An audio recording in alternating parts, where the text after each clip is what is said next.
여보, 이번 달부터 용돈 좀 올려주면 안 될까? 요즘 물가도 엄청 올랐고 커피 사 먹는 것도 점점 부담스러워서. 뭐? 용돈을 또 올려줘? 작년에 5만 원 올려줬잖아. 당신이 돈이 뭐가 필요해? 회사에서 공짜로 밥 나오지. 커피도 비싸면 밖에서 사 먹지 말고 탕비실에서 타 먹으면 공짜잖아.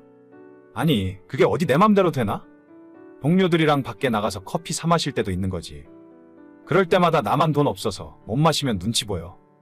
잘 됐네. 눈치 보이면 커피 마시지 마. 돈도 얼마 못 벌면서 남들 하는 건 다 하려고 해. 내가 뭐 대단한 걸 바랬어? 그냥 커피 하나라도 맘 놓고 마시게 10만 원만 더 달라고. 월급 받아서 전부 너한테 주는데 이 정도도 못하면 어떻게 사냐? 당신 월급 얼만지 당신이 더 잘 알잖아. 지금 용돈 25만 원 주는 것도 나는 많다고 생각해. 교통카드, 핸드폰 요금 전부 내가 다 내주잖아. 아니, 아무리 그래도 내가 고등학생도 아닌데 용돈 25만 원이 말이 되는 소리야. 나 마지막으로 친구들 만나서 술 한잔 해본 게 언제인지 기억도 안 나. 맨날 얻어먹기만 하니까 이제 미안해서 술자리도 못 나가겠다고. 덕분에 술 끊고 좋잖아. 건강 생각해서라도 술 끊어. 만나봐야 맨날 술이나 마시는 친구들은 굳이 연락하려고 하지도 말고. 그러는 당신은 허구한 날 아줌마들이랑 놀러 다니잖아. 내가 나조차고 그래? 우리 수연이 교육 때문에 정보 얻으려고 하는 거 아니야? 나중에 의대 보내려면 유치원 때부터 준비해야 하는데 당신은 애교육에 관심도 없으면서 뭐가 어쩌고 어째? 내가 무슨 관심이 없어. 물어봐도 당신이 말도 안 해주잖아. 애유치원이며 학원이며 전부 당신 마음대로 다 결정해놓고 이럴 때면 나보고 관심 없다고 하지. 내가 왜 당신한테 말을 안 하겠어? 옛날부터 당신은 집안일에 아무 관심도 없었어. 수연이 일은 내가 알아서 할 테니까 당신은 그냥 하던 대로 일이나 해. 내년에 애 초등학교 들어가는데 올해는 꼭 진급 좀 하고 아니면 주말에라도 나가서 돈을 좀 더 벌어와. 용돈 타령할 때야 지금? 됐다 됐어. 내가 짠순이 앞에서 말을 말아야지. 아내와 결혼하고 8년이 되었고 지금까지 제가 버는 월급을 전부 아내에게 다 가져다주며 살았습니다. 저는 건설회사에서 일을 하고 있는데 지금 받는 월급은 400만 원이 조금 넘어요. 많은 돈은 아니지만 애 키우며 셋이 먹고 살기에 큰 문제는 없었어요. 아내가 워낙 알뜰한 사람이라 저도 아내에게 월급을 전부 맡기면서 살았습니다. 맨날 저한테 적금 붓고 나면 돈 없다는 말을 입에 달고 살았고 저는 애 태어난 후로 한 달에 20만 원 용돈 받다가 겨우겨우 25만 원으로 올려받았죠. 예전에 피우던 담배도 끊고 술도 거의 끊다시피 하고 일만 하면서 살았습니다. 그래도 이런 상황을 견딜 수 있었던 건 알뜰한 아내 덕분에 2년 전에 아파트도 하나 살 수 있었고 재산이 착실히 늘고 있다는 느낌을 받았어요. 저희 부부가 들어가서 살기엔 대출이 부담스러워서 아파트는 전세를 주고 저희는 신혼 때부터 살던 빌라에서 계속 지내는 중입니다. 내년에 아이가 초등학교를 들어가기 때문에 올해 전세 계약이 끝나면 우리가 그 집에 들어가서 살 생각이었어요. 여보, 지금까지 얼마 모았지? 그건 왜? 내가 얼마 모았는지가 왜 궁금한데? 아니, 왜 또 그래? 내가 당신한테 따지려는 게 아니고 우리 올해 아파트 전세 준 거 계약 만료되잖아. 이젠 우리가 돈 빼주고 들어가서 살아야지. 멀쩡한 전세를 왜? 그냥 2년 더 연장하라고 해. 지금 사는 집도 괜찮은데 이사를 뭐하러 가려고 하는 건지 모르겠네. 언제까지 여기 살 생각이야? 수연이 초등학교 들어가는데 학교 근처에서 살아야지. 얼마 모았는데? 모자란 건 대출 받더라도 내 집 들어가서 살아. 아, 싫다고. 나는 지금 여기가 좋은데 왜 자꾸 이사를 가자고 하는지 모르겠네. 그리고 대출 받으면? 대출 받으면 그거 갚을 돈이나 있어? 당신 월급에 우리 세 식구 먹고 살면 얼마나 남는다고 대출 타령이야. 정신 좀 차려. 자꾸 돈돈거리는데. 솔직히 까놓고 이야기하면 내가 그렇게 못 버는 것도 아니잖아. 외벌이로 나 혼자 버니까 그런 거지. 뭐야, 지금 나보고 문제라고 하는 거야? 그럼 애를 낳자고 하질 말던가. 멀쩡한 회사 다니면서 혼자 잘 살고 있었는데 당신이랑 결혼하고 애 낳고 집에서 살림만 하게 된 거잖아. 그래, 내 잘못이다, 내 잘못이야. 아무튼 우리 돈은 얼마나 있는데? 전세 주고 나서 현금 1억 정도 남았었고 2년 동안 모았으면 3천 정도는 더 있겠네. 나한테 돈 맡겨놨어? 오늘따라 진짜 왜 이래? 왜 자꾸 돈 이야기를 하는 건데? 이사 가자니까? 당신이야말로 왜 쓸데없는 고집을 부려? 그동안 내가 어려서 그랬다 치고 이제는 학교 근처에서 살아야 할 거 아니야? 아, 몰라. 난 이사 안 가. 이사 가고 싶으면 당신이나 혼자 가. 나랑 수연이는 계속 여기서 살 테니까. 진짜 왜 저러는지 모르겠네. 그럼 얼마 있는지나 이야기해. 내일 은행 가서 대출 물어볼 거니까. 이사 안 가. 이사 안 간다고. 너 나한테 뭐 숨기는 거 있어? 왜 이사 이야기만 하면 그렇게 화를 내는데? 당신이 자꾸 이사 안 간다는데 이사 이야기를 하니까 그렇지. 너 진짜 뭐 있지? 나한테 이야기 안 하고 있는 게 뭔데? 지금이라도 빨리 사실대로 이야기해. 아, 그런 거 없다고. 없긴 뭐가 없어? 너 반응 보니까 딱 뭔가 있는데. 아, 없다고. 우리 이사 갈 집이 없어졌다고. 뭔 소리야 지금? 집이 없어지긴 뭐가 없어져? 우리 엄마가 아빠 몰래 주식하다가 사고 쳤어. 처음엔 동네 아줌마들이랑 개돈 모으는 걸로 하다가 그거 다 날리고 엄마 집 담보로 대출 받았는데 그것도 다 날렸나 봐. 장모님이 주식을 했다고? 아니 그건 그런데 그거랑 우리 집이 뭔 상관이야? 작년 연말에 엄마가 울면서 전화하셨어. 아빠가 알면 이혼당하고 쫓겨난다면서. 그래서 내가 그 돈 일단 갚아준 거야. 그게 전부 얼만데?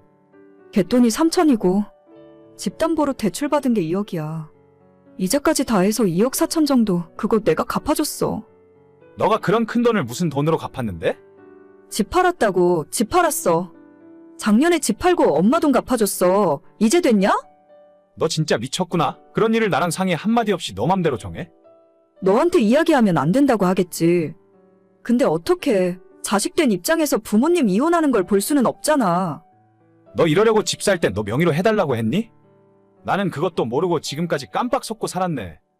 아니야. 무슨 말을 그렇게 해? 돈은 지금부터 다시 모으면 그만이지. 그래, 돈은 모으면 그만이지. 근데 너랑 나 사이에 잃어버린 신뢰는 다시 회복하지 못할 것 같다. 우리가 부부 맞기는 하니? 미안해. 나도 어쩔 수가 없었어. 미안하다고 끝날 일이야? 우리 좀 시간을 갖고 다시 생각해보자.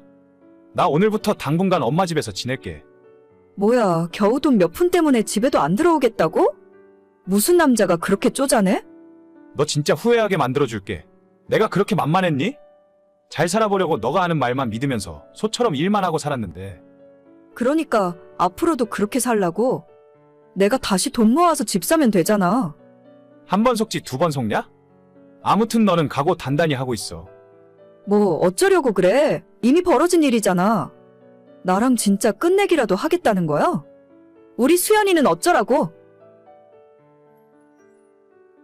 아내는 끝까지 저한테 미안하다 사과 한마디 없더라고요. 며칠 후에 변호사 사무실 찾아서 상담을 받아보니 아내가 처가에 몰래 빼돌린 재산은 소송을 통해서 받아올 수 있다고 하는 겁니다. 그리고 이혼 소송을 시작했고 저는 장모에게 돈을 다시 받아내고 아내에게 일정 재산 분할을 해주고 나서 법적으로 갈라설 수 있었어요. 아이는 애엄마가 키우기로 했고 저는 양육비로 매달 60만 원을 보내주게 되었습니다. 400만 원 벌어서 양육비 60만 원 보내고 나니 돈이 너무 많아서 감당이 안 될 지경이에요. 몇 년 동안 20만 원 정도 되는 돈으로 살았는데 이제는 생활비 다 하고 나서도 250만 원 정도는 남는 것 같습니다. 적금도 열심히 하고 혼자서도 잘 살아보려고요. 아내는 밉지만 아이 뒷바라지는 제가 끝까지 잘해주고 싶습니다.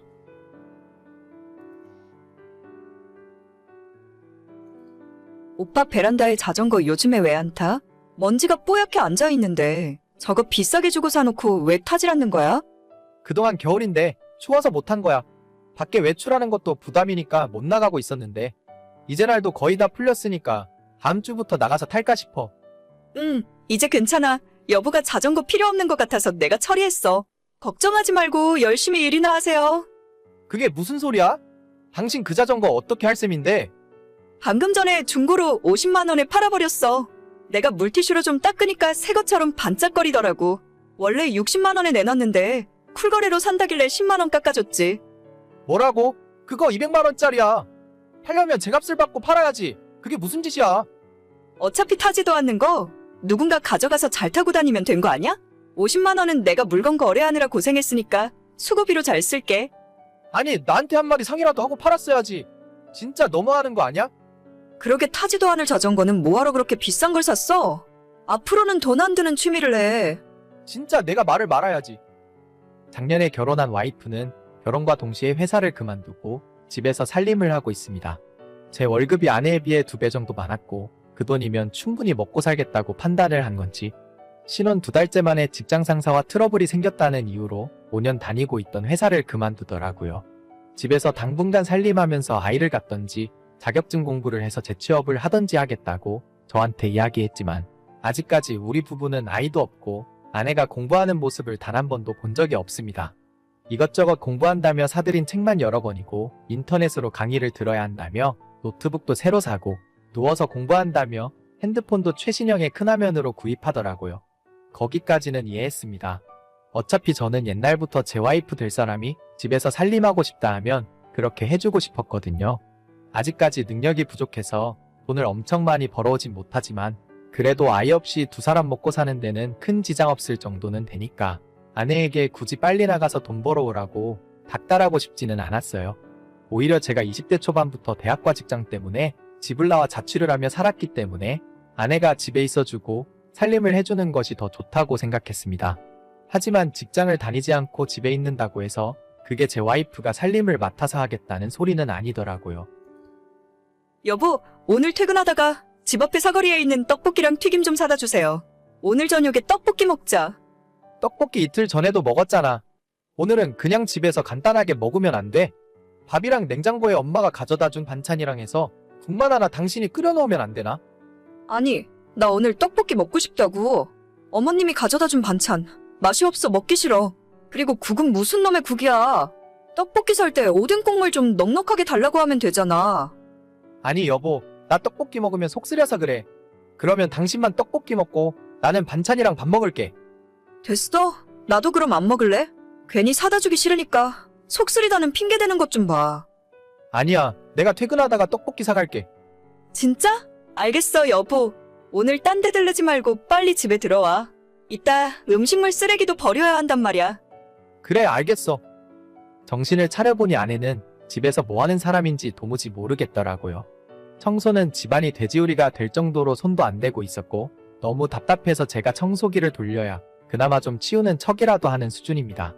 자기는 집안에 쓰레기가 굴러다니고 엉망진창이 되어도 뭐가 더러운지 도무지 모르겠대요. 일주일에 한두 번 청소기 돌리면서 억지로라도 청소를 하는 제가 오히려 결벽증에 걸린 거 아니냐고 할 정도입니다.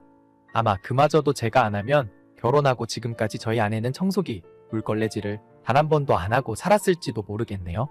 화장실 청소도 주말에 제가 하는 편이고 아침엔 제가 출근할 때까지 아내가 자고 있기 때문에 아침밥도 기대하기 어렵습니다. 낮에 회사에서 점심 먹고 저녁은 아까 보셨다시피 퇴근하는 저한테 음식을 포장해달라고 해요.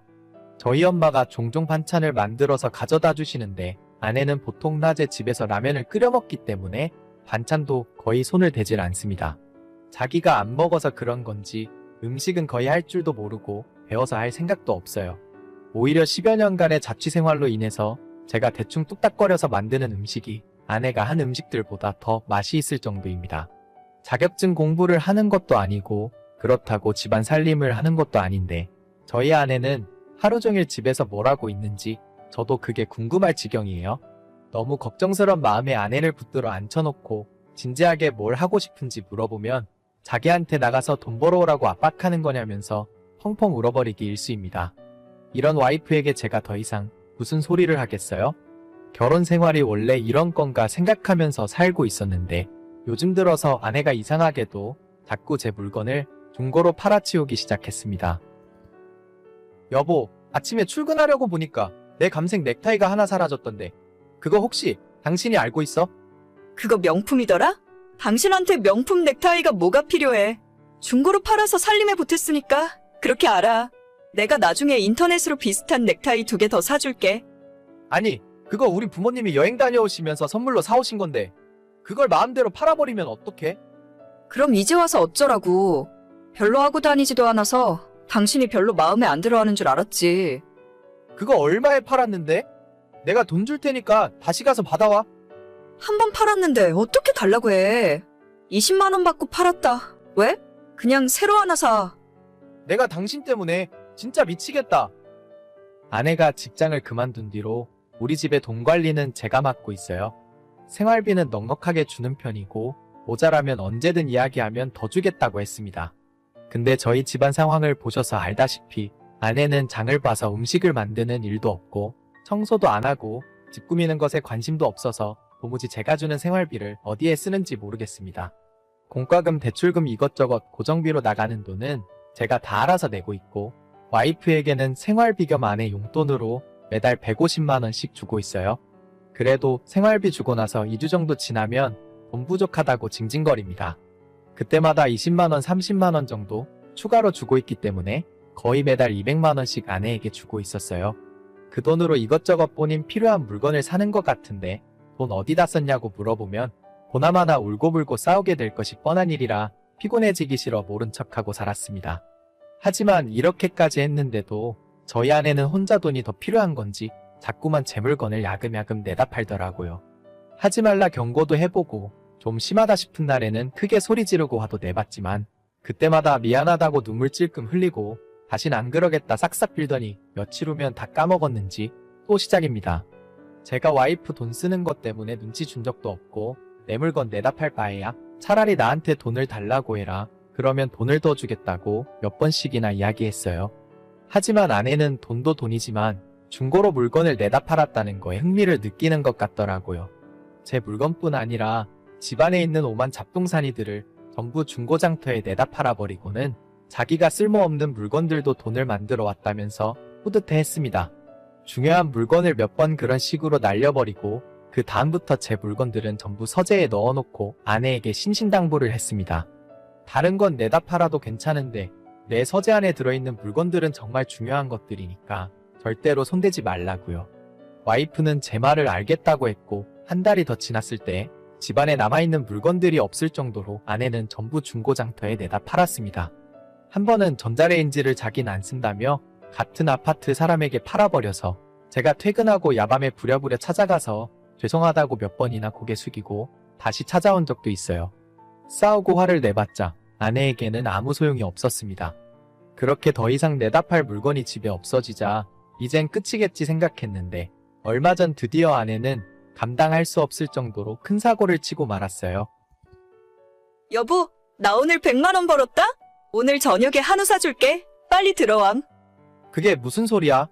당신이 뭐 해서 돈을 벌었어? 혹시 또 이상한 물건 내다 판 거 아니야? 나를 뭘로 보고. 이상한 물건이 아니고 당신이 정말 안 쓰는 낡은 물건 하나 팔았어. 낡은 물건? 내가 낡은 물건이 있어? 오늘 당신 서재 청소하다가 서랍장 안에 카메라가 하나 있더라고. 진짜 옛날 거 같던데. 요즘 누가 그런 디카로 사진을 찍냐? 핸드폰으로 찍지. 얼만지 잘 몰라서 100만 원에 올렸더니 금방 사가더라? 뭐? 카메라? 혹시 내 책상 맨 아래 서랍에 있던 검정색 카메라 말하는 거야? 응, 당신은 카메라 진짜 좋아하나 봐. 둘째 서랍에 있는 커다란 렌즈 달려있는 건 딱 봐도 비싸 보여서 안 건드렸지. 여보도 안 쓰는 건 좀 내다 팔아. 전부 책상 속에 처박아두기만 하니까 먼지만 풀풀 쌓이지. 이걸 100만 원에 팔았다고? 맞아, 이거야. 나한테 화내지 마. 그래도 비싸 보이는 카메라는 안 건드렸어. 차라리 그걸 팔지. 그건 200만 원짜리고 저건 1000만 원짜리라고. 뭐라고? 1000만 원? 농담하지 마. 딱 봐도 싸구려 디카처럼 생겼는데. 아직말 욕 나오네. 됐고 그거 사간 사람 누구야? 당장 다시 연락해서 환불해달라 그래. 아내는 제가 결혼 전 큰맘 먹고 장만한 카메라를 중고장터에 팔아버렸어요. 물건의 가치도 모르면서 덥석덥석 가져다 팔 때 알아봤어야 했는데 제 카메라를 100만 원이라는 터무니없는 가격에 가져간 사람은 당연히 환불해줄 생각이 전혀 없었고 정상적인 거래니까 법대로 하라는 말뿐이었습니다. 저는 더 이상 화를 낼 기력도 없고 아내에게 무슨 말을 더 해줘야 좋을지도 모르겠더라고요. 주변에 물어보고 변호사 사무실까지 찾아가서 상담을 받아봤지만 그렇게 거래가 되어버린 물건은 다시 받아오기가 어려울 것 같다는 말만 듣고 집으로 돌아왔습니다. 저는 결국 카메라를 포기하기로 했어요.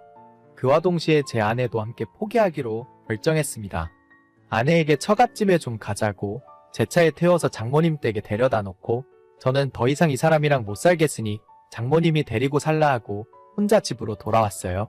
그렇게 저희는 이혼 진행 중이고 이 와중에 아내는 제게 위자료와 재산 분할을 해달라네요. 제가 입은 금전적인 피해는 그냥 없었던 걸로 치고 좋게 끝내려고 했는데 파렴치한 아내의 요구 때문에 그냥 넘어갈 수 없을 것 같습니다. 저도 저 나름대로 변호사를 써서 이혼은 물론이고 아내 때문에 입은 금전적인 피해까지 전부 보상받을 거예요.